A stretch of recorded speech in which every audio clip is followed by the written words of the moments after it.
السلام علیکم. ناقابل فراموش کے نئے ایپیسوڈ میں آپ تمام سننے والوں کو اپنے دل سے بہت خوش آمدید. امید ہے کہ آپ سب ٹھیک ہوں گے, خیریت سے ہوں گے. آج کے واقعات کا آغاز کرنے سے پہلے ہماری ایک بہن ہے جن کا تعلق لندن سے. ان کی ایک چھوٹی سی گزارش ہے. ہماری بہن کہتی ہیں کہ میں کافی وقت سے بہت پریشان ہوں. اس کی وجہ یہ کہ مجھ پہ ایک ایسا اثر ہوا ہے جنات نے مجھے اپنی لپیٹ میں لیا ہوا ہے, اپنی گرفت میں رکھا ہوا ہے. نہ جانے مجھ پہ کسی نے کالا جادو کروایا ہے یا کس طرح مجھ پر یہ اثر آیا, مجھے نہیں علم. ہماری بہن کہتی ہیں کہ اچانک باتیں کرتے کرتے میری آواز کسی جانور کی طرح تبدیل ہو جاتی ہے. کبھی کسی بلی کی, کبھی کسی کتے کی, کبھی کسی گھوڑے کی آواز میں تبدیل ہو جاتی ہے, کبھی کسی پرندے کی. اور یہی نہیں بلکہ بعض اوقات میرے چہرے میں بھی تبدیلی آ جاتی ہے. میرا چہرہ اس طرح بدل جاتا ہے. جو مخلوق میرے اندر ہے یا جس نے میرے اعصاب پہ قبضہ کیا ہے, وہ میرے چہرے کو اتنا بھیانک کر دیتے ہیں کہ لوگ مجھ سے ڈر جاتے ہیں, گھبرا جاتے ہیں, میرا مذاق اڑاتے ہیں. اور میری آواز اتنی عجیب ہو جاتی ہے, میں اپنی آواز کو لے کے بہت ڈسٹرب ہوں. اور جتنے بھی سننے والے حضرات یہ سن رہے ہیں, میرے لیے دعا کیجیے گا. اور ہماری بہن کہتی ہیں کہ اگر آپ میں سے کوئی عامل یا عالم حضرات, کوئی پیر صاحب میرے اس مسئلے کو جانتا ہو اور اس کو حل کر سکتا ہو تو میری مدد کریں. ہماری بہن کا تعلق لندن سے. وہ لندن میں رہتی ہیں, نام ان کا شیئر نہیں کرنا چاہتا. وہ اس مسئلے میں کافی وقت سے گرفتار ہیں. اسی پریشانی کی وجہ سے میں ہاسپٹل میں ایڈمٹ ہوں.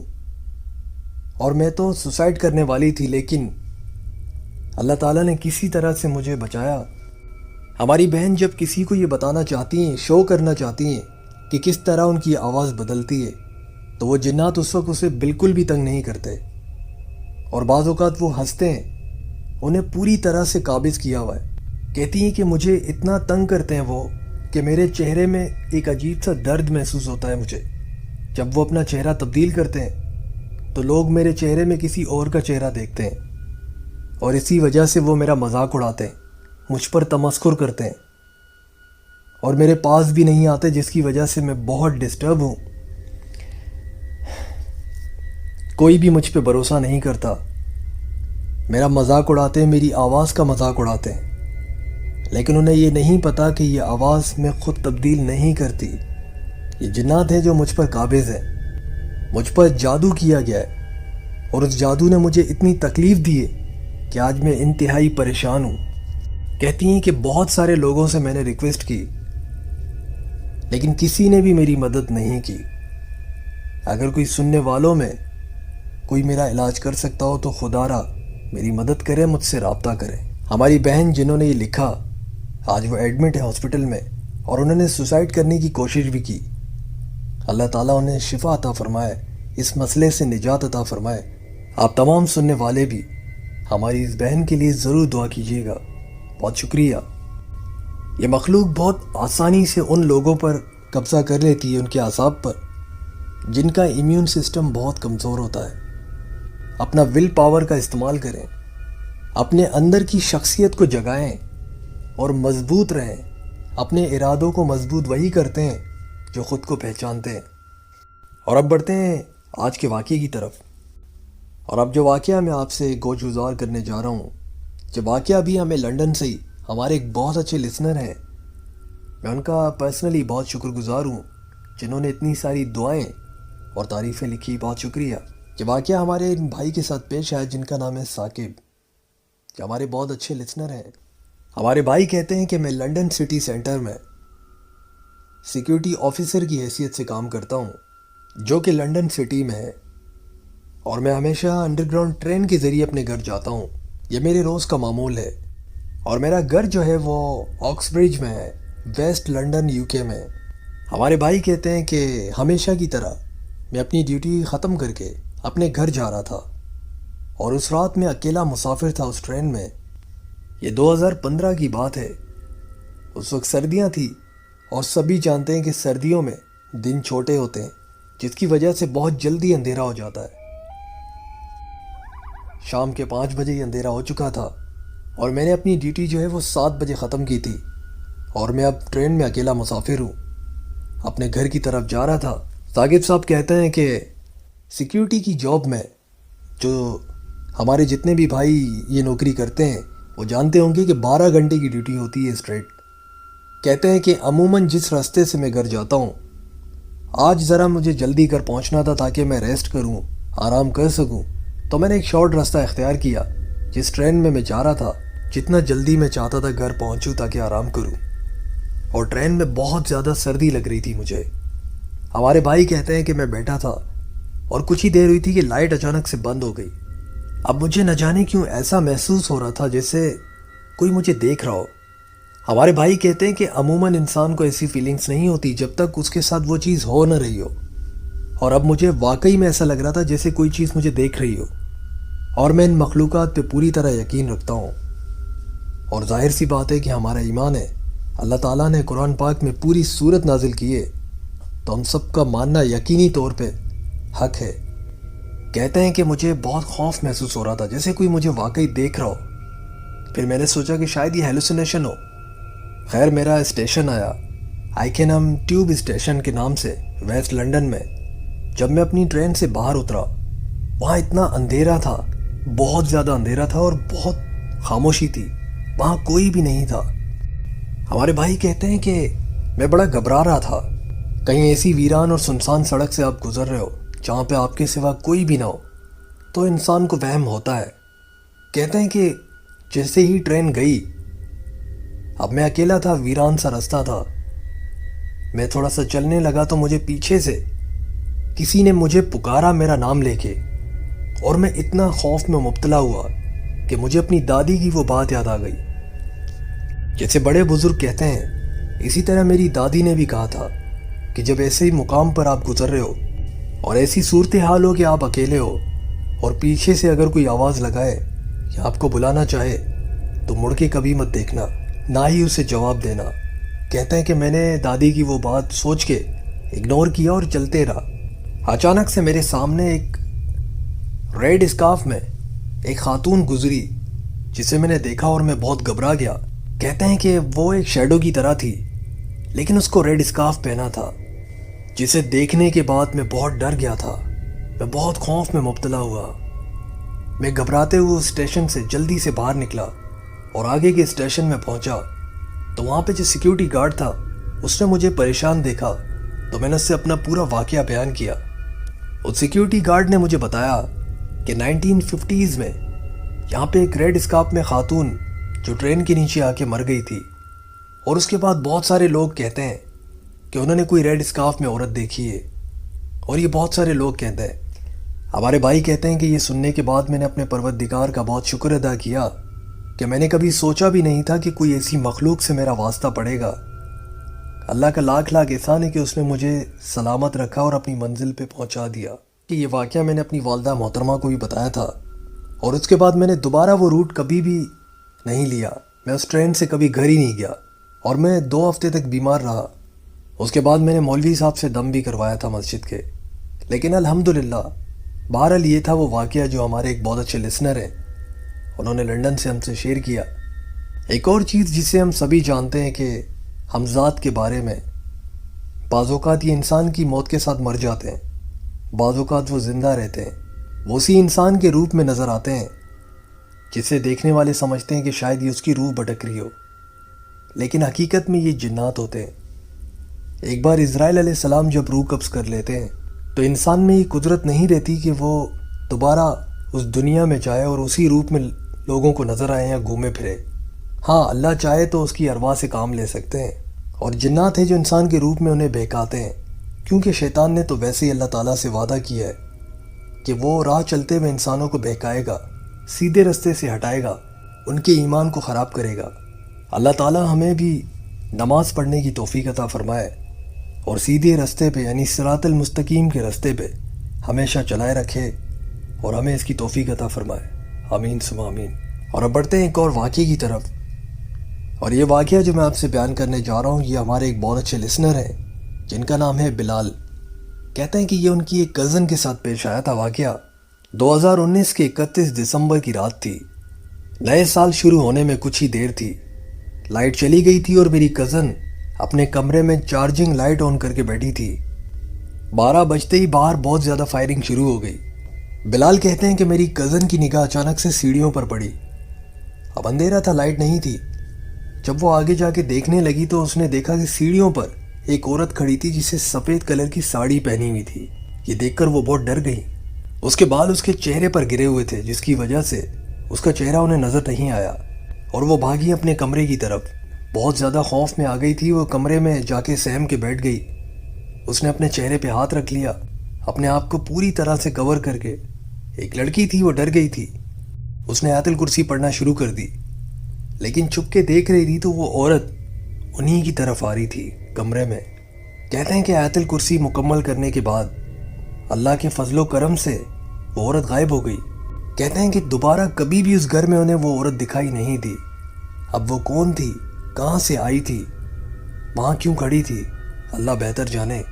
لیکن ہماری بہن جنہوں نے آیت الکرسی پڑھی اور اللہ کے فضل و کرم سے اس کے بعد وہ کبھی دکھائی نہیں دی۔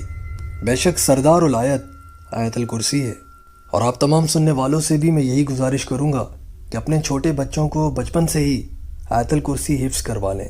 یہ تھا وہ واقعہ جو ہمارے ان بھائی نے ہم سے شیئر کیا، بہت شکریہ آپ کا۔ ایک اور واقعہ، ہمارے ایک بہت اچھے لسنر ہیں لیکن انہوں نے اپنا نام شیئر کرنے سے منع کیا ہے۔ کہتے ہیں کہ کراچی کے رہنے والے باربیکیو ٹونائٹ کے نام سے اچھی طرح واقفیت رکھتے ہوں گے۔ یہ ایک بہت مشہور ریسٹورنٹ ہے۔ رات کو اگر آپ وہاں سے 2 تلوار کی طرف جائیں گے تو ایک چھوٹا سا برج، جب آپ لیفٹ پہ ٹرن ہوتے ہیں تو وہاں سے ایک سیدھا روڈ جاتا ہے 2 تلوار کو۔ کہتے ہیں کہ بیچ میں جو روڈ ہے وہ کافی ویران ہے، اور وہاں پہ سائڈ پر جو بڑے بڑے گھنے درخت لگے ہوئے ہیں جس کی فٹ پاتھ بالکل خالی ہوتی ہے۔ اکثر میں وہاں سے گزرتا ہوں، اور میں نائٹ ڈیوٹی کرتا ہوں جس کی وجہ سے کبھی کبھی میں سائیکل میں وہاں سے گزرتا ہوں، کبھی کسی دوست کی مدد سے بائک میں چلا جاتا ہوں۔ ایک بار میں پیدل ہی سفر کر رہا تھا کیونکہ میرے پاس نہ سائیکل تھی نہ ہی کسی بائک والے نے مجھے لفٹ دی، تو میں اللہ کا نام لے کے وہاں سے گزر رہا تھا۔ رات کے 2 بج رہے تھے، کافی ویران تھا۔ مجھے ڈر صرف اس بات کا تھا کہ میرے موبائل اسنیچ نہ ہو جائے، کیونکہ اکثر کراچی میں آدھی رات کو ایسے واقعات پیش آتے ہیں۔ کہتے ہیں کہ میں نے دور سے دیکھا ایک سفید کلر کی روشنی ایک درخت کے نیچے مجھے نظر آئی۔ ایسے لگ رہا تھا کوئی چیز پڑی ہو، جیسے موبائل کی روشنی ہوتی ہے یا کوئی ٹارچ ہوتی ہے۔ اکثر جو بھیک مانگنے والے بیچارے مجبور سے لوگ ہوتے ہیں جن کا گھر نہیں ہوتا، وہ وہیں درختوں کے نیچے فٹ پاتھ پہ سو جاتے ہیں، تو مجھے لگا شاید ان میں سے کوئی ہوگا، لیکن کم از کم میرے علاوہ کوئی تو دکھا، ورنہ اس رات کو صرف 1-2 گاڑیاں گزر رہی تھی بس۔ اتنا سناٹا تھا۔ میں گزرتے ہوئے جا رہا تھا، اللہ کا نام لے کے میں گزرتے ہوئے جا رہا تھا۔ جب میں اس کے قریب پہنچا تو میں نے دیکھا کہ ایک بستر ہی تھا جو درخت کے نیچے بچھا ہوا تھا، اور اس کے اندر کوئی سویا ہوا تھا، اور اس کے اوپر ایک موٹی سی رضائی تھی۔ میں افسوس کرتے ہوئے گزرتے ہوئے جا رہا تھا کہ یار اتنی سردیاں ہیں، نہ جانے ان کا کیا ہوتا ہوگا، بیچارے کہاں سوتے ہیں۔ میں یہ سوچ رہا تھا کہ میں گزرتے ہوئے اتنا ڈر رہا ہوں کہ شخص درخت کے نیچے سویا ہے، جبکہ یہ درخت کے برابر میں بھی سو سکتا ہے، دور درخت کے علاوہ، کیونکہ درخت کے نیچے سونا رات کو ٹھیک نہیں ہے۔ اور میرے خیال سے وہ پیپل کا درخت تھا، جو کہ واقعی میں سننے میں آتا ہے کہ پیپل کا درخت بھاری ہوتا ہے، یعنی آسیب زدہ ہوتا ہے۔ کہتے ہیں کہ میں واک کرتے کرتے جیسے ہی اس درخت کو میں نے کراس کیا، مجھے پیچھے سے گاڑی کے ہارن کی آواز آئی، تو میں نے جیسے مڑ کے دیکھا تو میری نگاہ اس درخت پر بھی پڑی۔ اس کے نیچے کوئی بھی نہیں تھا، ایک دم سے غائب۔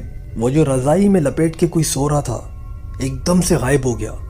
کہتے ہیں کہ یہ دیکھنے کی دیر تھی، میں وہاں سے اتنی تیزی سے بھاگا جتنا تیز میں اس راستے سے بھاگ سکتا تھا۔ میں وہاں سے نکلا اور آیت الکرسی پڑھتے پڑھتے جا رہا تھا۔ مجھے بڑا ڈر لگ رہا تھا، نہ ہی کوئی پولیس کی گاڑی تھی نہ ہی کوئی شخص تھا وہاں پر۔ بہت آگے جا کے بہت ساری گاڑیاں جب گزرنے لگی تو تھوڑا بہت حوصلہ ہوا، اور اس کے بعد 2 تلوار آ گیا، جہاں پہ رات کو بھی بہت زیادہ روشنی ہوتی ہے، بہت سارے لوگوں کی چہل قدمی ہوتی ہے وہاں پر، اور 2 بجے 3 بجے تک رونق ہوتی ہے۔ ہوٹل اور ریسٹورنٹ کے سٹاف والے اکثر گزرتے رہتے ہیں۔ اور یہ تھا میرا واقعہ جو میرے ساتھ پیش آیا تھا۔ بہت بہت شکریہ اپنا واقعہ شیئر کرنے کے لیے، اور آپ تمام سننے والوں کا بھی بہت شکریہ۔ یہ تھے آج کے واقعات۔ امید ہے کہ ہم نے ان سے کچھ سیکھا ہوگا، کچھ سمجھنے کی کوشش کی ہوگی، کیونکہ بعض اوقات دوسروں کے واقعات سے ہمیں کوئی نصیحت ملتی ہے۔ جو غلطی انسان کر جاتے ہیں وہ دوسروں کے لیے ایک نصیحت بن جاتی ہے۔ پھر سے میں یہی کہوں گا کہ اپنا اور اپنے گھر والوں کا، اپنے بچوں کا بہت خیال رکھیں۔ باتھ روم میں جانے کی دعا انہیں اچھی طرح یاد کروا دیں، اور آیت الکرسی بھی ہمیں اپنی دعاؤں میں بہت یاد رکھیے گا۔ نماز پڑھتے رہیں، طہارت کی حالت میں رہیں۔ انشاءاللہ پھر ملاقات ہوگی نئی کہانی کے ساتھ۔ جب تک اجازت چاہتا ہوں، اللہ حافظ، اللہ نگہبان۔ السلام علیکم، امید ہے آپ تمام سننے والے خیر خیریت سے ہوں گے، ٹھیک ٹھاک ہوں گے۔ ناقابل فراموش میں آپ تمام سننے والوں کو خوش آمدید کہتا ہوں۔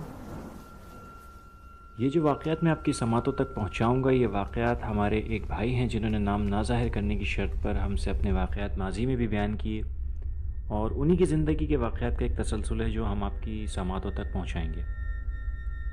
ہمارے بھائی کہتے ہیں کہ میں نے اپنی زندگی کے تقریباً 10 سے 11 سال جادو کے زیر اثر، زیر تسلط گزارے، اور وہ واقعات آپ کی سماعتوں تک پہلے بھی پہنچائے گئے اور اب بھی پہنچانے کی کوشش کریں گے۔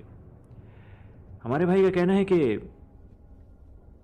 کچھ عرصے پہلے میں اور میرے دوستوں کا پلان بنا کہ ہم مدینے سے باہر ایک جگہ ہے مزرعہ، جہاں کھجور کے درخت ہوتے ہیں، اردو میں جسے ہم نخلستان کہتے ہیں، وہ اور ان کے دوست اکثر و بیشتر مزرعہ جو جگہ ان کا نام بتاتے ہیں وہ عربی میں کہتے ہیں اور ہم نخلستان کہتے ہیں، چھوٹا سا، اس جگہ پر وہ اکثر اپنے دوستوں کے ساتھ جایا کرتے تھے، اور وہاں پہ ان کی اکثر رات یا لیٹ نائٹ وہاں گزارا کرتے تھے اور اپنے گھر آ جایا کرتے تھے، یا صبح وہ کیمپنگ کرتے تھے، ایک دن کیمپنگ کی صبح شام رات اور رکے، اور پھر دوسرے دن اپنے گھر آئے۔ اس دن بھی انہوں نے اسی طریقے کا پلان بنایا اور کہا کہ چلو ہم تھوڑا سا گھوم کر آتے ہیں، بہت دن ہو گئے ہم کہیں نکلے نہیں ہیں۔ تو مدینے سے باہر نکلتے ہوئے میرے دوستوں نے، ہم لوگوں نے ایک دوسرے کو پک کیا، جس کے پاس گاڑی تھی اس نے دوسرے کو پک کیا۔ ہم 3 دوست تھے، 3 سے 4 ہم دوست تھے، اور ہم روانہ ہوئے۔ چوتھا دوست ہمیں راستے میں ملا جس کو ہم نے پک کیا، اور اس کے بعد اس کو ہم اپنے ساتھ بٹھایا اور گاڑی لے کر ہم روانہ ہو گئے۔ ہمارے بھائی کا کہنا ہے کہ ہم جس جگہ پہنچے وہاں ہم نے پہنچ کر قالین وغیرہ بچھائے، تمام چیزیں ہم نے سیٹ اپ بنایا، ہم بیٹھے باتیں کر رہے تھے کہ اسی جگہ کے بالکل دوسری طرف، یعنی ایک جگہ ہے موجود وہ نخلستان، اس کے دوسری طرف سے ایک نیو روڈ بنا تھا۔ تو ہمارے بھائی کہتے ہیں کہ میرے دوستوں نے کہا کہ چلو ہم اس روڈ کی طرف چل کے دیکھتے ہیں، نیا روڈ بنا ہے، ہم تھوڑا سا تفریح کرتے ہیں، گاڑی لے کے چلتے ہیں، دیکھتے ہیں کہاں تک جاتا ہے روڈ۔ ہم وہاں سے اٹھے، اور اس کے بعد میرے دوستوں نے ایک گاڑی جو ہمارے دوست کی تھی اس میں ہم بیٹھ کر روانہ ہوئے۔ کہتے ہیں کہ وہ روڈ بہت طویل تھا، یعنی ایک سمجھ لیں کہ ہم عام لغت میں کہتے ہیں کہ شیطان کی آنت کی طرح طویل تھا، اتنا طویل کہ ہماری گاڑی چلے جا رہی تھی اور روڈ کا سرا ہمیں نہیں مل رہا تھا۔ گاڑی چلانے والا بندہ بھی آہستہ آہستہ تھکن کا شکار ہوتا جا رہا تھا، میرا دوست، لیکن اچانک ایک انہونا واقعہ پیش آیا۔ کہتے ہیں چلتے چلتے گاڑی کے اچانک سامنے سے کوئی سفید رنگ کا ہیولا گزرا۔ ہمارے بھائی کہتے ہیں کہ جب سے مجھ پہ یہ جادو کے اثرات ہوئے تھے، اس کے بعد سے میرے سینسز بہت زیادہ سینسیٹیو ہو گئے تھے کہ اگر کچھ اس طرح کی کوئی چیز ہوتی تھی تو مجھے بہت زیادہ اس چیز کا ہونے کا احساس بہت جلدی ہو جاتا تھا، اور مجھے اپنے جسم پہ بھاری پن محسوس ہوتا تھا۔ ہمارے بھائی کا کہنا ہے کہ میں نے اس چیز کو اپنے جسم پر محسوس کیا کہ وہ چیز سامنے سے گزری، لیکن وہ مجھے باقاعدہ میرے جسم کے اندر ایک حرارت سی مجھے فیل ہوئی، اور میں سمجھ گیا کہ کوئی معاملہ ٹھیک نہیں ہے۔ وہ کچھ اتنی واضح چیز تھی، چمکدار، کہ بالکل گاڑی کے سامنے سے گزری۔ میرا دوست بھی چونک گیا، ہم سب چونک گئے، ہم چاروں، لیکن ہم نے ایک دوسرے سے اس کا تذکرہ نہیں کیا، اور ہم نے اس کو اپنا وہم جان کر پھر بھی میرے دوست نے گاڑی آگے چلائی۔ ہمارے بھائی کا کہنا ہے کہ جیسے جیسے گاڑی آگے بڑھ رہی تھی تو پریشانی بڑھتی جا رہی تھی کہ روڈ ختم نہیں ہو رہا ہے۔ تو میں نے اپنے دوست سے بولا، یار مجھے کچھ عجیب سا لگ رہا ہے، گاڑی موڑ دو۔ تو میرے ایک دوست نے مجھے طنز کیا کہ یار کیا تمہیں ڈر لگ رہا ہے؟ کہا کہ یار ڈر کی بات نہیں، گاڑی کا پیٹرول ختم نہ ہو جائے، یہاں ہم پھنس گئے تو مسئلہ ہو جائے گا۔ اس نے کہا نہیں یار، تھوڑا سا بس آگے چلتے ہیں، پھر واپس موڑ لیں گے۔ ابھی ہم یہ باتیں ہی کر رہے تھے کہ میرے دوست نے مجھے بتایا کہ یار گاڑی جو ہے وہ صحیح طریقے سے آگے بڑھ نہیں رہی ہے۔ میں نے اپنے دوست سے کہا کیا ہوا، خیریت؟ کہہ رہا ہے دیکھو میں نے ایکسیلیٹر پہ فل دبایا ہوا ہے، لیکن گاڑی ایسے چل رہی ہے کہ جیسے میں اس کو پہلے گیئر میں ڈال کے 30 یا 40 کی سپیڈ پہ میں اس کو چلا رہا ہوں، حالانکہ ایکسیلیٹر دیا ہوا ہے پورا، چوتھے گیئر میں گاڑی ہے، اس کی سپیڈ فل کی ہوئی ہے، لیکن یہ 100 کی 140 کی سپیڈ پہ چلنے کے، 180 کی سپیڈ پہ چلنے کے بجائے 40 کی سپیڈ پہ گاڑی چل رہی ہے۔ کہنے کا مطلب یہ تھا کہ اسے یہ اندازہ ہو چلا تھا، میرے دوست کو بھی اور جو میرے باقی دوست تھے ان کو بھی، کہ معاملات اب بگڑتے جا رہے ہیں، خرابی کی طرف جا رہے ہیں، اور یہ معاملہ کچھ اور ہے. یعنی گاڑی کے اوپر اتنا وزن آ گیا تھا کہ گاڑی اپنی طریقے سے آگے بڑھ نہیں پا رہی تھی. ابھی ہم یہ سوچ ہی رہے تھے تو میں نے اپنے دوست کو ایک بات کہی کہ یار یہاں ہمیں سوچنے کے بجائے عمل کرنا چاہیے. اور فوراً میں نے قرآن پاک کی جو آیتیں تھیں جو ہمارے پاس ڈیک وغیرہ گاڑی کے اندر موجود تھا، ہم نے اس کے اوپر فوراً اس کو سی ڈیز وغیرہ کے اوپر یا بلوٹوتھ وغیرہ کے اوپر اس کو کوشش کیا جلدی سے کنیکٹ کر کے موبائل سے اپنے، اور آیتیں لگائیں. جیسے ہی ہم نے قرآنی آیتیں لگائی ہیں اس کے کچھ ہی لمحوں بعد ہماری گاڑی ایک دم ہلکی ہونی شروع ہو گئی. ہماری گاڑی ایک دم ہلکی ہوئی اور میرے دوست نے فوراً گاڑی کو موڑا اور واپس اسی روڈ پہ ڈال دیا جہاں سے ہم آئے تھے. ہم دوبارہ اسی نخلستان کی طرف گئے اور وہاں پہنچے اور اطمینان سے بیٹھے اور ہم نے توبہ کی کہ یار شاید ہم نے غلط راستہ چوائس کیا تھا، دوبارہ کبھی ایسی حرکت نہیں کریں گے.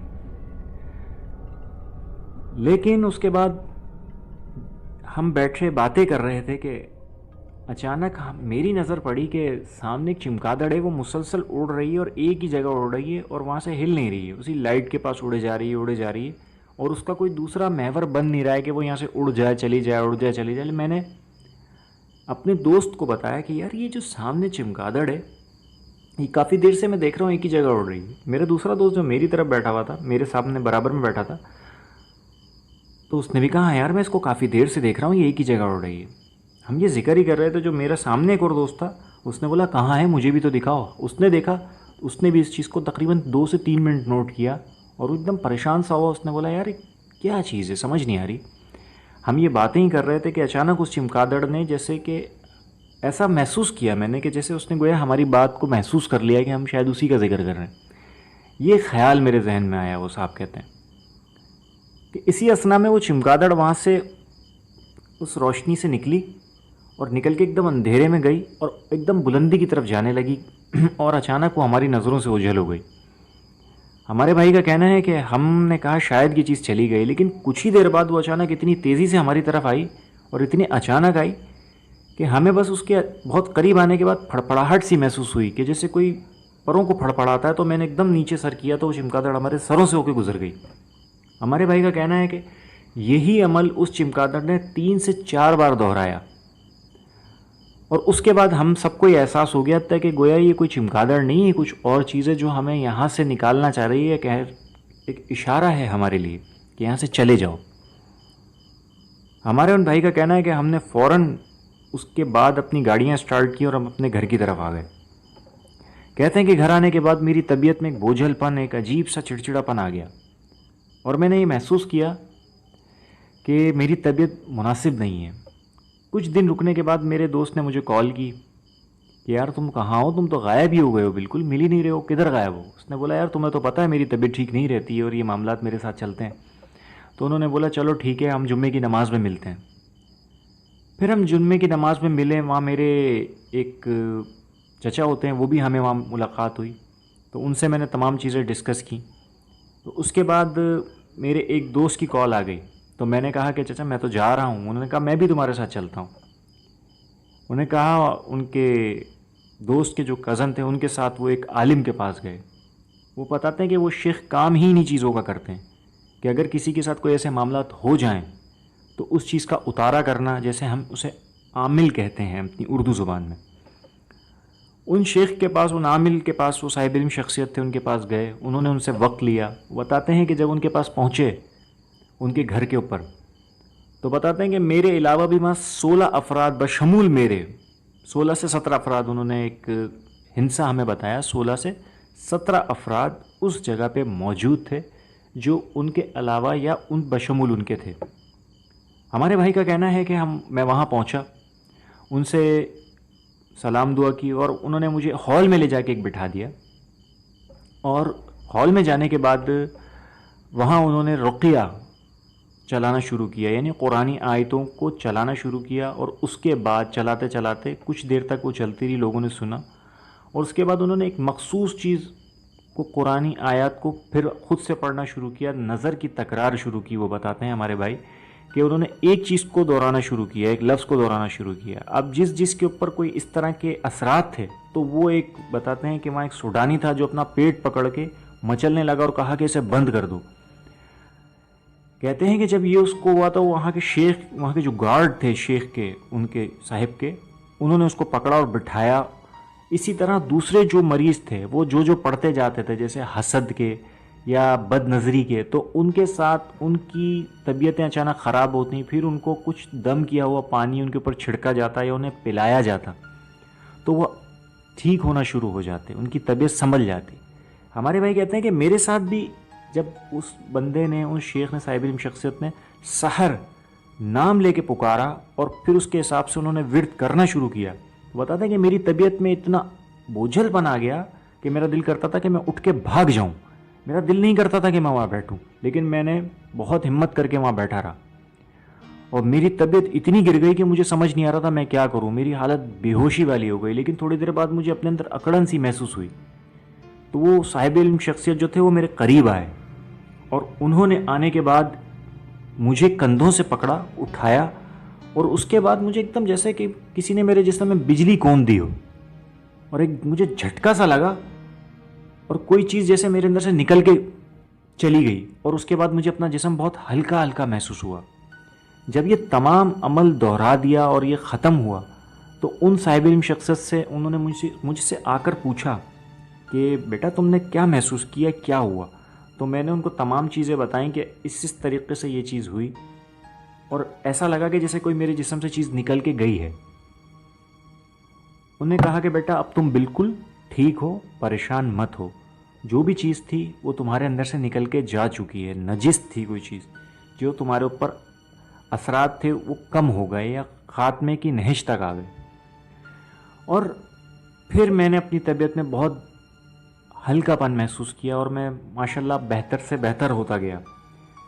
ہمارے بھائی کہتے ہیں کہ ان واقعات کے علاوہ بھی مزید میری زندگی کے بہت سے ایسے واقعات ہیں جو میں عنقریب آپ کو بھیجوں گا, اور آپ لوگوں کی سماعتوں تک پہنچائیے گا کہ شاید لوگ اس چیز سے عبرت پکڑیں اور حسدوں سے بچیں اور ایسے کام کریں کہ جن سے وہ اپنی زندگی میں بہتری لا سکیں. یہ کچھ واقعات تھے ہمارے بھائی کے جو ہم نے آپ کی سماعتوں تک پہنچائے.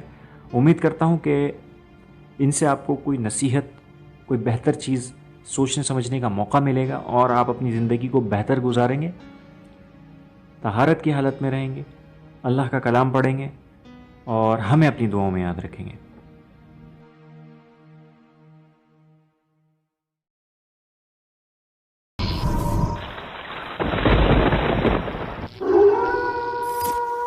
السلام علیکم. ناقابل فراموش کے نئے ایپیسوڈ میں آپ تمام سننے والوں کو دل سے بہت خوش آمدید.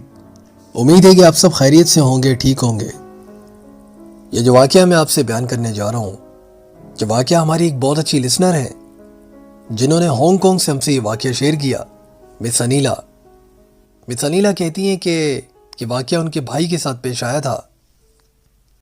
میرے والدین کی بڑی خواہش تھی کہ ان کا بیٹا عالم دین بنے, جس کی وجہ سے انہیں نائجیریا جانا تھا, جہاں پر دنیا جہاں سے بہت سارے طالب علم جاتے ہیں. وہاں پہ بڑے بڑے مدرسے ہیں, وہاں پہ عالموں کا کورس بھی ہوتا ہے. میرا بھائی 4 سال کے لیے نائجیریا چلا گیا. میرے بھائی کے ساتھ اس کے دوست بھی تھے. جب وہ وہاں پہنچے تو وہاں کے جو استاد اور ٹیچرز تھے انہوں نے میرے بھائی کو ان کی حدود بتا دی تھی. دراصل وہ مدرسہ جہاں پہ وہ گئے تھے, جہاں پہ ان کا کورس ہونا تھا, جہاں پہ انہیں پڑھنا تھا, اس کے آس پاس بالکل جنگل اور کچا علاقہ تھا, کیونکہ وہ شہر سے کافی دور تھا. اسی وجہ سے وہاں کے ٹیچرز اور پرنسپل انہوں نے ان کی حدود انہیں بتا دی تھی کہ فلاں فلاں جگہ سے آپ کو کراس کر کے باہر نہیں جانا. یعنی انہیں وارن کیا اور تمام چیزوں سے آگاہ کیا جو نئے اسٹوڈنٹ تھے. بھائی کہتے ہیں کہ جو ہم باہر سے آئے ہوئے اسٹوڈنٹ تھے ان کی سہولیات کچھ اچھی تھی, لیکن جو وہاں کے مقامی تھے لوکلز ان کے لیے اتنی زیادہ سہولیات نہیں تھی, اور چھوٹے چھوٹے کوارٹر بنے ہوئے تھے اور ہر کوارٹر میں 2 لڑکے تھے. مس انیلا کہتی ہیں کہ دراصل ان ٹیچرز نے اسی لیے یہ بات کہی تھی. میرے بھائی کو بتایا کہ وہاں کے جو لوگ ہیں زیادہ تر کالا جادو کرتے ہیں, اور وہاں پہ جتنے بھی کرمنل ٹائپ لوگ ہیں وہ ان کی بلی بھی دیا کرتے ہیں, جس کی وجہ سے ہم نہیں چاہتے کہ ہمارے کسی بھی اسٹوڈنٹ کو نقصان ہو. اور کالا جادو کرنے والے لوگ بالکل بھی اچھے نہیں ہوتے، اسی لیے احتیاط کرنا، اپنی باؤنڈری کراس مت کرنا۔ میتانیلا کہتی ہیں کہ اس کے بعد ایک بار میرا بھائی سو رہا تھا کہ اس سے کچھ آوازیں آئی۔ وہ آوازیں کچھ لڑکیوں کی تھی، جس میں وہ لڑکیاں کسی کو پکار رہی ہوں، کچھ چیخ رہی ہوں اور کچھ مدد کے لیے بلا رہی ہوں۔ ایسے لگ رہا ہو جیسے کسی کو کسی چیز کی ضرورت ہو یا کسی پر کوئی ظلم ہو رہا ہو۔ جب بھائی نے وہ آوازیں سنی تو وہ تھوڑا گھبرا گئے۔ جس کوارٹر میں، جس ہاسٹل میں بھائی رکے تھے، وہاں پہ عورتیں نہیں ہو سکتی تھی، تو یہ عورتوں کی آوازیں کہاں سے آنے لگی؟ بھائی بڑا پریشان ہوئے۔ جب بھائی اپنے کمرے سے یعنی اپنے اس ہاسٹل سے باہر نکلے تو وہ آوازیں مزید بڑھ گئیں، یعنی انہیں مزید تیز آواز آنے لگی، جس سے وہ سمجھ گئے کہ وہ آواز قریب ہی کہیں سے آ رہی ہے۔ دراصل وہ آواز جنگل کے راستے سے آ رہی تھی۔ بھائی کچے میں نیچے اتر گئے، وہاں پیچھے راستے سے جانے لگے۔ بھائی کہتے ہیں کہ جب کہ ہمیں منع کیا گیا تھا، مجھے پتا تھا میری باؤنڈری نہیں ہے یہ، مجھے یہاں نہیں جانا، لیکن پتہ نہیں کیوں ان آوازوں کے ساتھ میرے قدم خود بخود اس طرف جا رہے تھے، جیسے میں خود کو روک نہیں پا رہا۔ نہ جانے کیوں میں خود چلا جا رہا تھا اس طرف۔ کہتے ہیں کہ اور میں وہاں پہ نیا بھی تھا۔ خیر میں کہیں تھوڑا سا آگے نکل گیا، جنگل کی حدود میں داخل ہو چکا تھا۔ وہاں پہ جھاڑیوں کے درمیان کچھ لوگ بیٹھے تھے آگ جلا کے۔ کہتے ہیں کہ ارد گرد پہ درخت تھے، جھاڑیاں تھی، بیچ میں کچھ لوگ بیٹھے تھے جو آگ جلائے بیٹھے تھے۔ میں بڑا حیران ہوا کہ یہ کون لوگ ہیں اور اتنی گرمیوں میں آگ جلا کے کیسے بیٹھے ہیں۔ اتنی سخت گرمیاں تھی کہ آگ جلا کے بیٹھے لوگوں کو دیکھ کر مجھے بڑی حیرانگی ہوئی۔ میں مزید معلومات لینے کے لیے آگے جانا چاہتا تھا اور نہ جانے کیوں میں خود بخود آگے کھینچا چلا جا رہا تھا۔ کہتے ہیں کہ جیسے ایک قدم آگے بڑھایا، پیچھے سے ایک سیٹی کی آواز آئی۔ سیکیورٹی گارڈز بھاگتے ہوئے آگے مجھے لینے کے لیے۔ انہوں نے میری طرف ٹارچ کا اشارہ کیا، انہوں نے میری طرف ٹارچ کی لائٹ کی اور مجھے اشارہ کیا کہ جلدی واپس آ جاؤ۔ جب میں واپس گیا تو انہوں نے مجھے کافی ڈانٹا اور صبح میری ایڈمن میں شکایت بھی کی۔ اس کے بعد مجھے بڑی شرمندگی ہوئی کہ میں نیا آیا ہوں اور ابھی سے میری شکایت ہو گئی۔ کہتے ہیں کہ میں بڑا پچھتایا کہ آج کے بعد میں نہیں جاؤں گا۔ کہتے ہیں کہ خیر وہ دن گزرا۔ اس کے بعد اچانک سے میرا دوست، جس نے مجھے گھبراتے ہوئے نیند سے اٹھایا، میں اپنے دوست کو دیکھ کر بڑا حیران ہوا کیونکہ وہ بہت گھبرایا ہوا تھا۔ اس کی آنکھوں میں عجیب سا خوف تھا۔ میں نے اسے کہا کہ خیریت ہے، کیا ہوا؟ تو اس نے مجھے پوری بات بتائی۔ میرے دوست نے بتایا کہ یار میں سو رہا تھا اور مجھے کچھ عورتوں کی آوازیں آئی، جس سے میں نے ان کی آوازوں کو سن کے فالو کرنے کی کوشش کی۔ کچھ چیخنے کی آوازیں تھیں عورتوں کی۔ کہتے ہیں کہ جب میں باہر نکلا تو میرے قدم خود بخود اسی جگہ پہ جا رہے تھے جہاں سے وہ آوازیں آ رہی تھی، یعنی سیم وہی جو میرے ساتھ ہوا وہی میرے دوست کے ساتھ بھی پیش آیا۔ کہتے ہیں کہ اس کے قدم بھی کھینچے چلے جا رہے تھے۔ اس کے بعد میرے بھائی کے دوست نے بتایا کہ جب میں جھاڑیوں کی طرف پہنچا جہاں سے آواز آ رہی تھی تو میں نے دیکھا کہ کچھ لوگ آگ جلا کے بیٹھے تھے جنگل میں، جھاڑیوں کے درمیان، لیکن اس وقت کوئی بھی میرے پیچھے نہ تھا، اسی لیے میں تھوڑا سا آگے بڑھ گیا دیکھنے کے لیے۔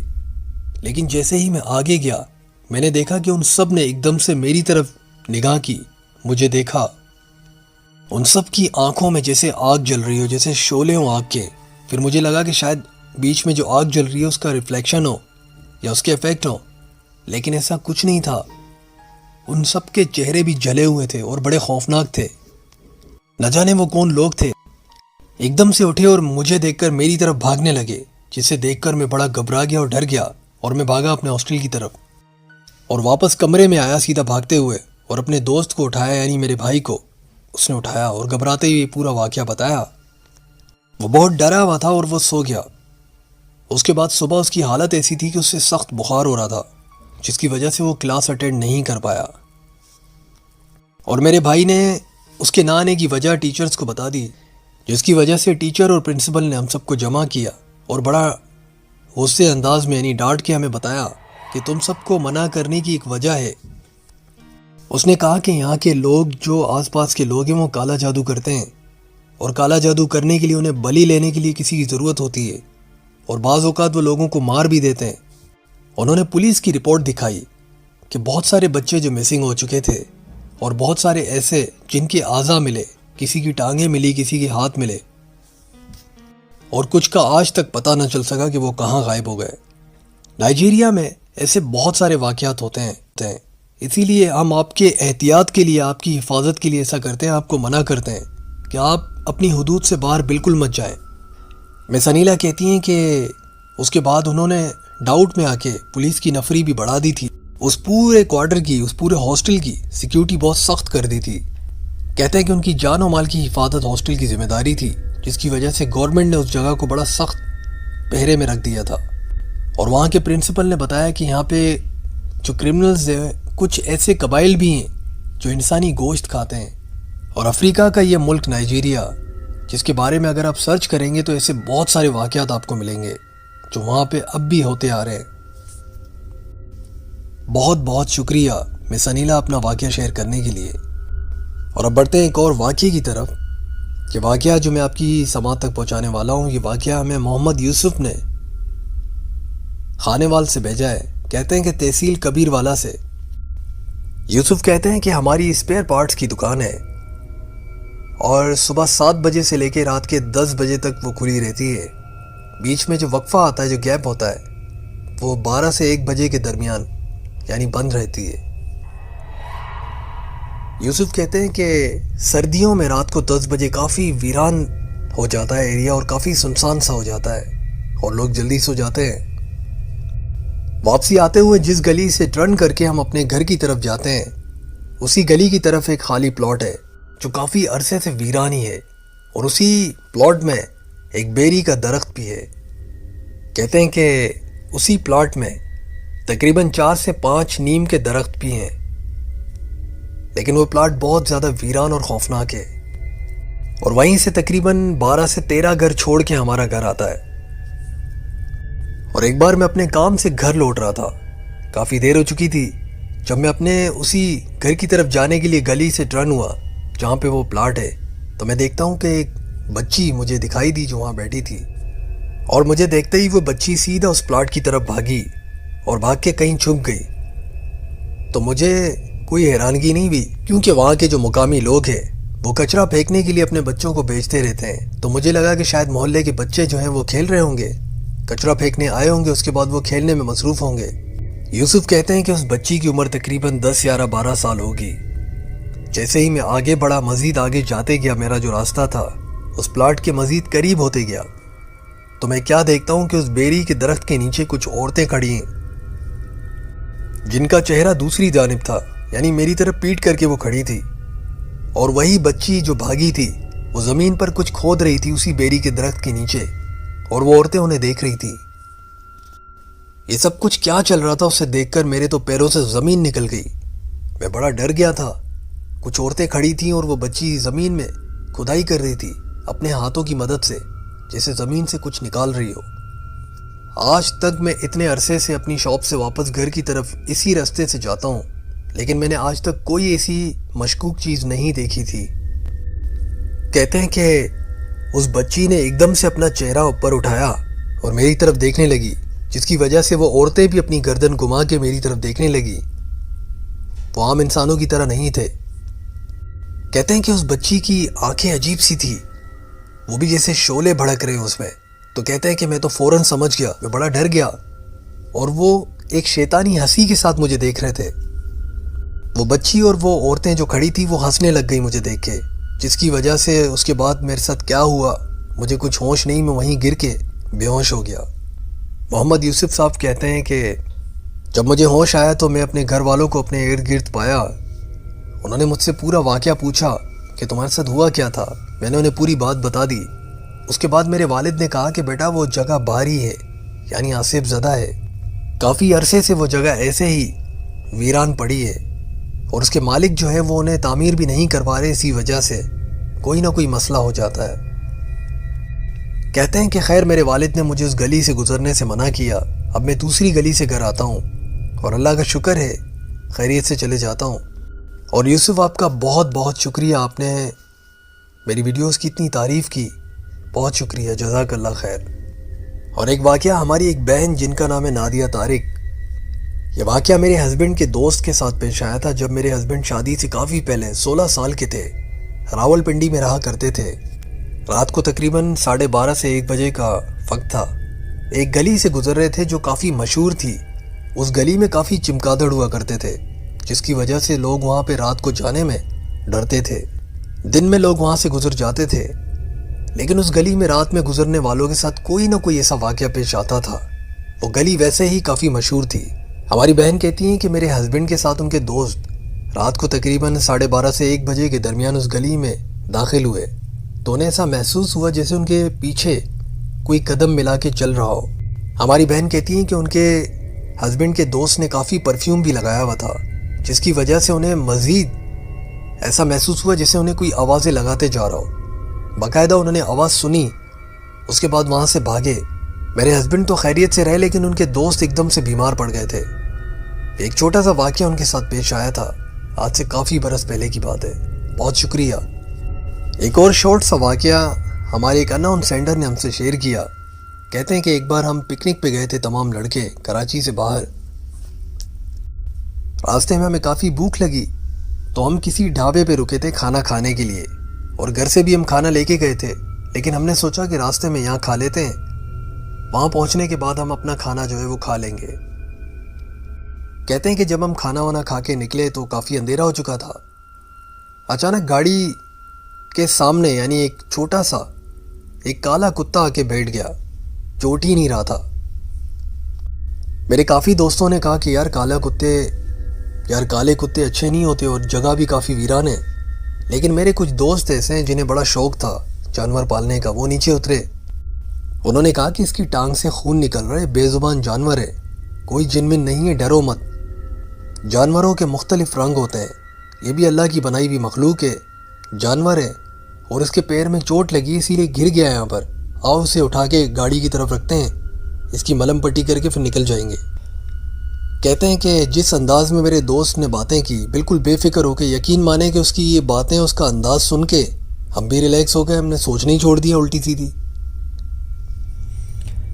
ہم تمام ہنسی مذاق کرتے ہوئے آگے بڑھے کہ یار تو اسے گود لے لے، اس طرح کی باتیں کر کے ایک دوسرے کو چل کر رہے تھے۔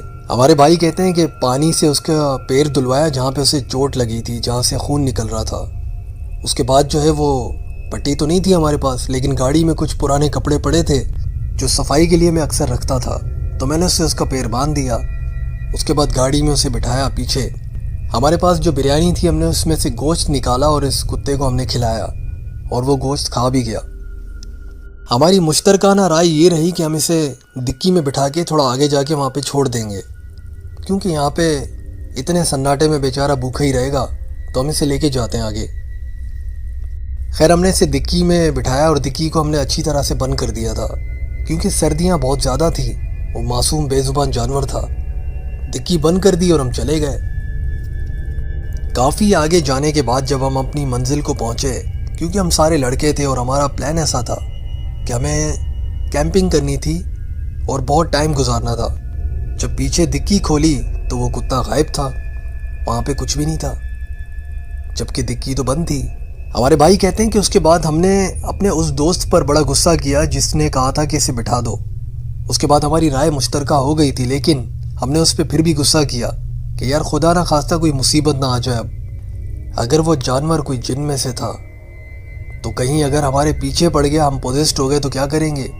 جس کتے کو ہم نے ایک بے زبان جانور سمجھ کے اس کی تھوڑی سی مدد کی، لیکن اچانک سے وہ غائب کیسے ہو گیا؟ وہ کیا تھا؟ وہ کون تھا؟ یہ بات ہماری سمجھ سے بالاتر ہے۔ یہ تھے آج کے واقعات، اور امید کرتے ہیں کہ ان سے کچھ سیکھنے سمجھنے کا موقع ملا ہوگا۔ بعض اوقات ہم ایسی غلطیاں کر جاتے ہیں جس کا ہرجانہ بعد میں بھگتنا پڑتا ہے۔ بہت زیادہ احتیاط کریں، احتیاط پچھتاوے سے بہتر ہے۔ اپنا اور تمام گھر والوں کا بہت خیال رکھیں، نماز پڑھتے رہیں، ہمیشہ طہارت کی حالت میں رہیں۔ ہمیں اپنی دعاؤں میں بہت یاد رکھیے گا۔ خوش رہیں، آباد رہیں، اپنے والدین کو چاہتے رہیں، ان کی محبت، ان کی دعائیں لیتے رہیں۔ اللہ حافظ، اللہ نگہبان۔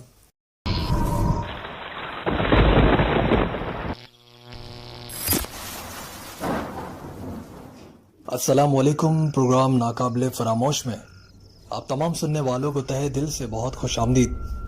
امید کرتے ہیں کہ آپ سب خیریت سے ہوں گے، ٹھیک ہوں گے۔ ایک ایسی مخلوق جسے ہم جانتے ہیں کہ آگ سے پیدا کی گئی ہے، بے دھوئیں کی آگ سے، اور وہ مخلوق کبھی ہم پہ اکیلے میں حملہ ور ہوتی ہے، کبھی ویرانوں میں ہمیں تنگ کرتی ہے، کبھی کسی جانور کے روپ میں یا کبھی ہمارے اپنوں کے روپ میں، لیکن ان میں سے اسی مخلوق میں سے ایک ایسی قسم بھی ہے جو رات کو سوتے ہوئے ہم پر حملہ کرتی ہے۔ یہ وہ جن ہے جسے ہم الکبوس کہتے ہیں، جو رات میں ہم پر حملہ ور ہوتا ہے۔ اس جن کے انسانی جسم پر حاوی ہونے کے اثرات یہ ہیں کہ انسان کی نیند میں محسوس ہوتا ہے کہ جیسے اس کے سینے پر کوئی بھاری چیز رکھ دی گئی ہو۔ اچانک سے نیند کا ٹوٹ جانا اور سانس کا پھولنا، یا پھر ایسی کیفیت ہو جانا کہ ہوش میں ہوتے ہوئے بھی آپ کا جسم حرکت میں نہیں ہوتا، نہ ہی آپ بول پاتے ہیں۔ جب یہ شر آپ سے دور ہو جاتا ہے تو آپ کچھ الگ ڈر یا درد محسوس کرتے ہوئے اچانک سے اٹھ بھی جاتے ہیں۔ اس شر سے بچنے کا طریقہ، کوشش کریں کہ ہمیشہ باوضو رہیں۔ سب سے بہترین حالت سونے کی ہے باوضو حالت۔ آیت الکرسی پڑھ کے سوئیں، ہمیشہ چاروں کل پڑھ کے سوئیں، ہو سکے تو سورہ ملک کو بھی پڑھیں، اور دائیں جانب کروٹ لے کر سوئیں۔ انشاءاللہ یہ مخلوق آپ پر کبھی بھی حاوی نہیں ہوگی۔ آپ کے ساتھ بھی ایسی کوئی بھی کیفیت، ایسا واقعہ پیش آیا ہو تو آپ مجھ سے ضرور شیئر کریں، اور بڑھیں گے اور واقعات کی طرف۔ ان میں سے سب سے پہلا ایک شارٹ سا واقعہ جو ہمارے ایک بہت اچھے لسنر ہیں، شہراز نام ہے، گلستان جوہر سے ان کا تعلق ہے، کراچی میں۔ کہتے ہیں کہ ایک بار میں نے خواب دیکھا کہ مجھ پر کوئی جادو کر رہا ہے۔ اسی خواب دیکھنے کے بعد سے میرے ساتھ عجیب و غریب واقعات ہونے لگے، جیسے کہ گھر سے کبھی خوشبو آتی، کبھی بدبو، آنکھیں بند کرتا تو مجھے چپکلی نظر آتی، کبھی کالی اور کبھی سفید، اور جب آنکھ کھولتا تو مجھے سامنے نظر آ جاتی۔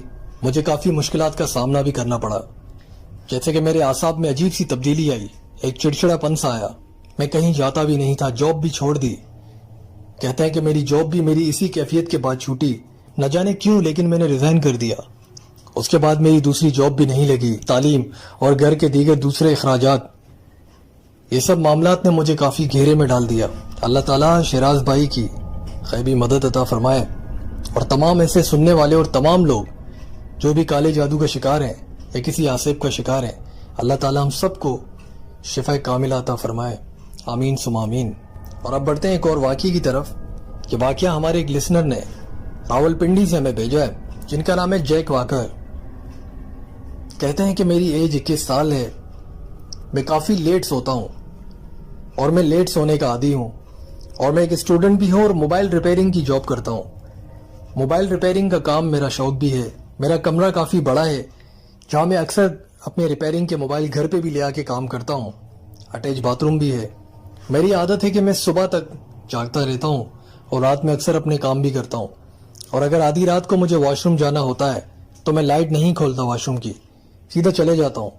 اور پچھلے 1 سال سے میرے ساتھ کچھ عجیب و غریب واقعات ہو رہے ہیں۔ مجھے ایسا محسوس ہوتا ہے کہ جب میں واش روم میں جاتا ہوں تو میں اکیلا نہیں ہوتا، کوئی اور بھی میرے ساتھ ہوتا ہے۔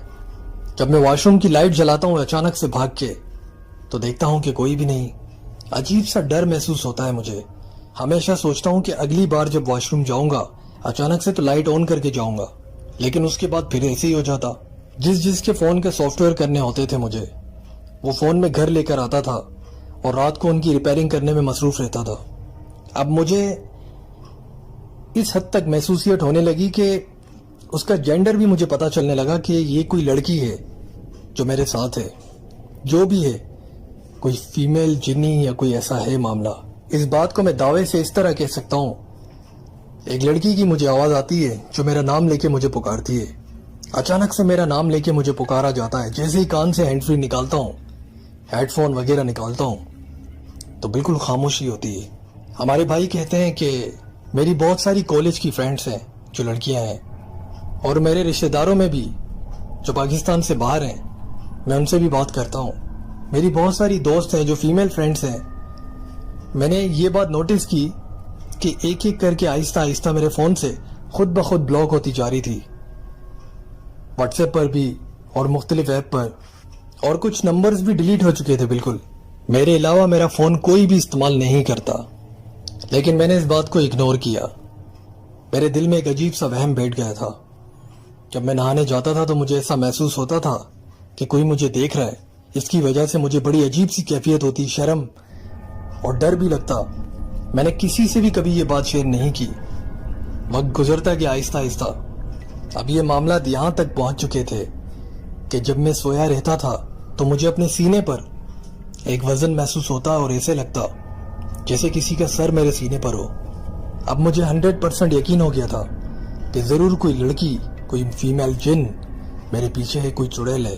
جیسے ہی مجھے محسوس ہوتا میرے سینے پر کچھ ہے، میں ہٹانے لگتا تو ایک دم سے غائب ہو جاتا، اور ایک بار تو میں نے اسے ٹچ کر کے محسوس بھی کیا۔ جب وہ کھل کے اپنی موجودگی کا احساس دلانے لگی، وہ مجھے کسی بھی لڑکی سے بات نہیں کرنے دیتی تھی۔ جب میں گھر سے باہر جاتا تھا تب مجھے ایسا کچھ بھی محسوس نہیں ہوتا، لیکن جیسے ہی میں اپنے کمرے میں داخل ہوتا تھا تو کہیں بھی جاؤں ایسے لگتا ہے کہ وہ چیز میرے پیچھے آ رہی ہے۔ قدموں کی آہٹ، کسی کی موجودگی کا احساس، یہ مجھے ہو جاتا تھا۔ جب یہ معاملات حد سے بڑھ گئے تو میں نے ایک صاحب علم شخص سے رابطہ کیا۔ میں نے ایک بہت ہی پہنچے ہوئے پیر کو بلایا۔ پہلے ان سے رابطہ کیا، اس کے بعد وہ میرے ساتھ میرے گھر آئے۔ وہ گھر آئے، گھر کا جائزہ لیا، گھومے آگے پیچھے تمام کمروں میں۔ اس کے بعد وہ واش روم گئے۔ میں نے اسے پوری بات بتا دی تھی۔ واش روم سے نکلتے اس نے کہا کہ ایک ایسی گندی مخلوق تمہارے گھر میں بستی ہے، ایک جنی چڑیل ہے جس کی شکل اتنی بھیانک ہے کہ اگر تم اسے دیکھ لو تو تمہاری وہیں موت واقع ہو جائے گی۔ اس پیر صاحب نے میرا علاج شروع کیا، دم وغیرہ کیا اور کچھ وظائف دیے پڑھنے کو، اور ان پیر صاحب نے کہا کہ تم 3 بار میرے پاس اور بھی آنا، یہ مخلوق بہت بری ہے، بہت ہی بدصورت ہے اور بہت ہی گندی ہے، یہ تمہیں نقصان بھی پہنچا سکتی ہے۔ تم اس واش روم کو استعمال کرنا چھوڑ دو۔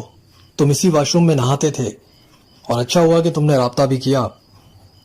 پیر صاحب نے کہا کہ اس کے بعد علاج شروع ہوا، آہستہ آہستہ بہت فرق پڑا۔ میں نے اس واش روم کو استعمال کرنا چھوڑ دیا اور گیٹ کے ساتھ ایک دکان بھی کھول دی تھی موبائل ریپیئرنگ کی، اور میں اپنے کاموں میں مصروف رہا۔ پیر صاحب کی وجہ سے بہت معاملات حل ہوئے۔ اب مجھے نہ ہی ہمارے گھر میں وہ محسوس ہوتی ہے۔ کہتے ہیں کہ اللہ کا شکر ہے کہ میں نے اس مخلوق کو آج تک کبھی دیکھا نہیں۔ اگر میں دیکھ لیتا، اور جس طرح پیر صاحب نے مجھے بتایا کہ اگر تم دیکھ لیتے تم برداشت نہیں کر پاتے، کیونکہ وہ بہت ہی گندی تھی۔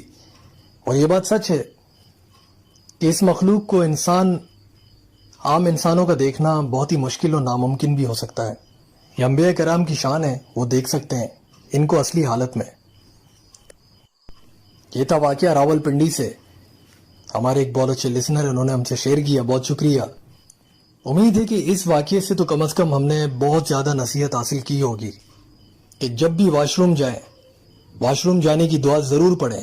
مسجد میں برے جنات بے شک نہیں آتے، لیکن مسجد کے واش روم میں جنات ضرور ہوتے ہیں۔ اسی لیے ہمارے دین میں مسنون دعائیں ہیں جو ہمیں ہر وقت پڑھنی چاہیے۔ واش روم میں داخل ہونے کی دعائیں ہیں، اسے پڑھنے کے بعد ہمارے اور اس مخلوق کے درمیان پردہ حائل ہو جاتا ہے کہ وہ ہمیں دیکھ نہیں سکتے۔ اپنے بچوں کو یہ چھوٹی چھوٹی چیزیں سکھائیں۔ اور اب بڑھتے ہیں ایک اور واقعے کی طرف۔ یہ واقعہ DHA میں ایک چوکیدار نے ہم سے شیئر کیا۔ اپنا نام نہیں بتانا چاہتے، کہتے ہیں کہ میں ایک بنگلے میں چوکیدار ہوں۔ باہر ایک خیمہ لگا ہوا ہے گیٹ کے بالکل ساتھ، اور جس کے بنگلے پر میں چوکیدار ہوں وہ ایک سیاستدان ہے، لیکن میں نام اور مزید تفصیلات نہیں بتانا چاہتا۔ کہتے ہیں کہ میرے خیمے میں اندر ایک چھوٹا ٹی وی بھی ہے، اور تمام چیزیں جو ایک ضرورت کے لیے کمرے میں ہونی چاہیے میں نے اپنے خیمے میں رکھی ہوئی ہیں، کیونکہ ہماری ڈیوٹی دن رات کی ہوتی ہے۔ جب میں صبح جاتا ہوں تو ایک دوسرا شخص آ جاتا ہے۔ رات کو میں اپنی ڈیوٹی کر رہا تھا کہ ایک دم سے مجھے کتے بھونکنے کی آوازیں آئیں۔ میں نے غور کیا کہ آوازیں بند ہی نہیں ہو رہی، مسلسل تقریباً 2-3 گھنٹوں سے آوازیں آتی جا رہی۔ رات کے 12 بجے سے جو آوازیں شروع ہوئی، تھوڑی تھوڑی اس طرح بڑھتے بڑھتے 2-2:30 بج گئے، آوازیں بند نہیں ہوئی۔ اس کے بعد ایک پتھر آ کے مجھ پر گرا بہت زور کا، جو میرے پیر پہ آ کے لگا بھی، کیونکہ میں خیمے سے باہر کرسی میں بیٹھا تھا، کیونکہ رات کو ہمیں بالکل الرٹ ہو کے ڈیوٹی کرنی پڑتی تھی۔ جب میرے پیر پہ پتھر لگا تو میں ڈر گیا۔ اب میرے ذہن میں جن نہیں بلکہ یہ بات آئی کہ ہو سکتا ہے کوئی مجھے پتھر مار کے دور کرنا چاہ رہا ہو، اور جیسے ہی میں آگے پیچھے دیکھوں اور کوئی گھر میں گھس جائے۔ کہتے ہیں کہ میرے مالک نے مجھے ہتھیار دیا ہوا تھا، میرے پاس گن تھی جو لائسنس کے ساتھ تھی۔ میں گیٹ کے بالکل سامنے کھڑا ہو گیا، ارد گرد دیکھنے لگا اور ہتھیار بالکل لوڈ تھا۔ اچانک سامنے والے گھر کی جھاڑیوں سے مجھے ایسا محسوس ہوا جیسے درخت سے کوئی مجھے چھپ کے دیکھ رہا ہو۔ شروع میں مجھے لگا کہ شاید کوئی چور چھپ گیا ہو، میں نے اپنی ٹارچ لائٹ نکالی، ٹارچ ماری تو میں نے دیکھا کہ وہاں پہ کچھ بھی نہیں تھا۔ اس کے بعد دوبارہ وہ درخت ہلا اور وہاں سے مجھے 2 آنکھیں نظر آئی جو بالکل سفید چمک رہی تھی۔ میں پیچھے ہٹا، مجھے اپنے سینے میں تکلیف محسوس ہونے لگی، کیونکہ جیسے ہی میں نے اسے دیکھا میں ڈر گیا۔ ایک تو ویران اور اندھیرا سناٹا تھا بالکل روڈ پہ، کتے بھونکنے کی آوازیں آ رہی تھی، اور اس درخت پہ جو 2 آنکھیں مجھے دکھی تھی اس کی وجہ سے مجھے ہارٹ اٹیک ہوتے ہوتے بچ گیا۔ کہتے ہیں کہ میں کبھی انسانوں سے نہیں ڈرا، میں کسی فائرنگ کی آواز سے نہیں ڈرا، لیکن ان 2 آنکھوں نے مجھے اتنا خوف دیا کہ میرے سینے میں شدید تکلیف ہوئی۔ کسی طرح وہ رات گزری۔ اس کے بعد میں نے اپنے مالک سے بات کی اور کچھ دنوں کی چھٹی لے لی۔ میں نے انہیں یہ پورا ماجرا بھی بیان کیا۔ اس نے مجھے شاباشی بھی دی کہ تم نے مشکل وقت میں گیٹ کے سامنے ڈھال بن کے ہمارے لیے بڑا اچھا کام کیا ہے۔ جبکہ یہ معاملہ کچھ اور تھا، لیکن پھر بھی یہ تھے وہ آج کے واقعات۔ امید کرتے ہیں کہ ان واقعات سے ہم نے کچھ سیکھا ہوگا۔ اپنا اور اپنے اہل و عیال کا بہت خیال رکھیں۔ نئے آنے والے دوستوں سے گزارش یہ کہ میرے چینل کو سبسکرائب ضرور کیجیے گا اور کامنٹ کر کے اپنی خوبصورت رائے سے ہمیں آگاہ کیجیے گا۔ طہارت کی حالت میں رہیں، اپنا بہت خیال رکھیں۔ اللہ حافظ، اللہ نگہبان۔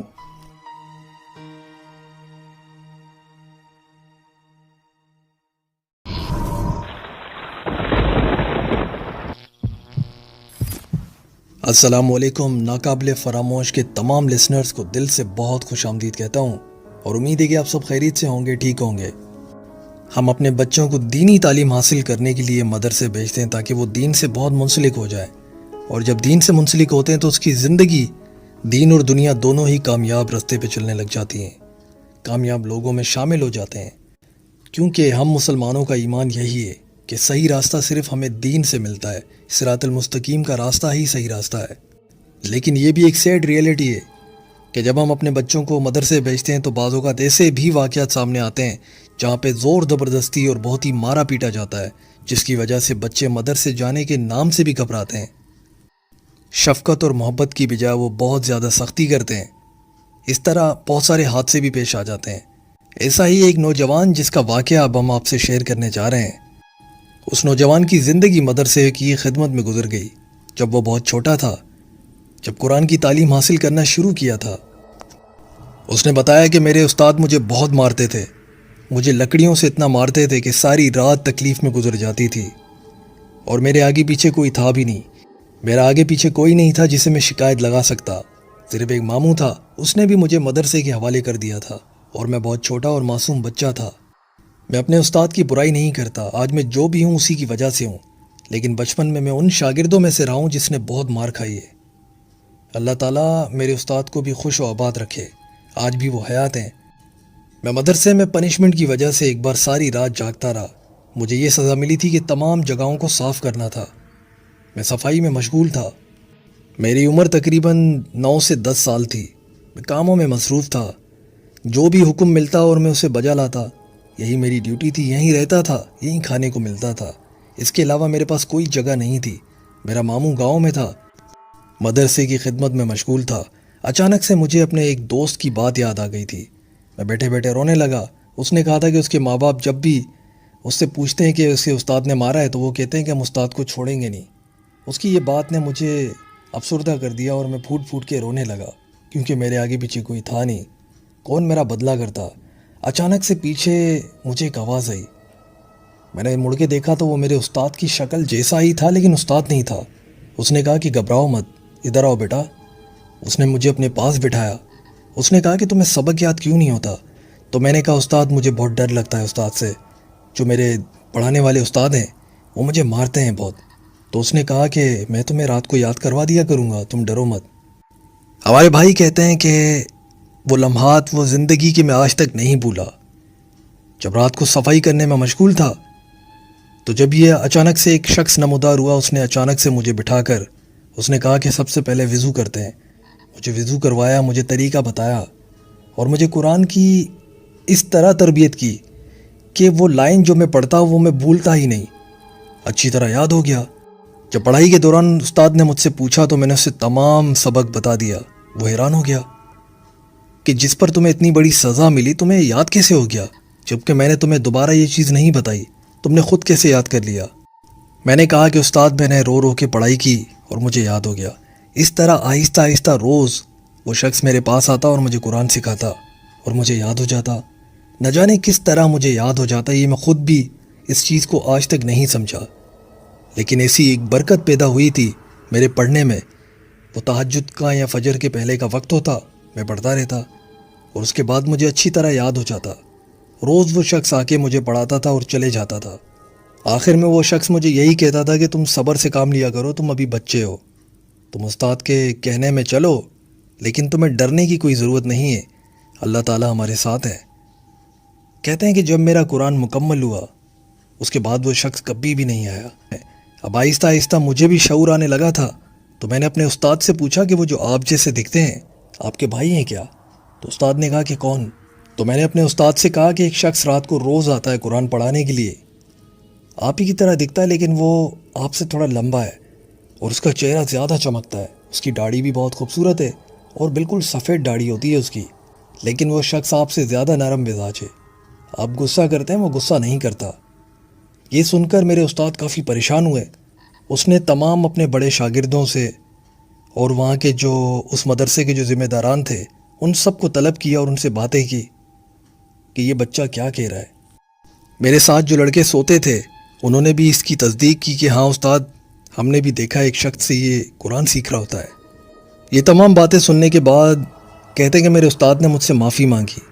خیر، میں اپنی زندگی کے ایسے ایسے واقعات اور ایسے ایسے لمحات وہاں گزارے، تکلیف بھی اٹھائی۔ بن ماں باپ کے پلنے والے بچوں کے لیے یہی تکلیفیں ہوتی ہیں، انہیں برداشت کرنا پڑتا ہے۔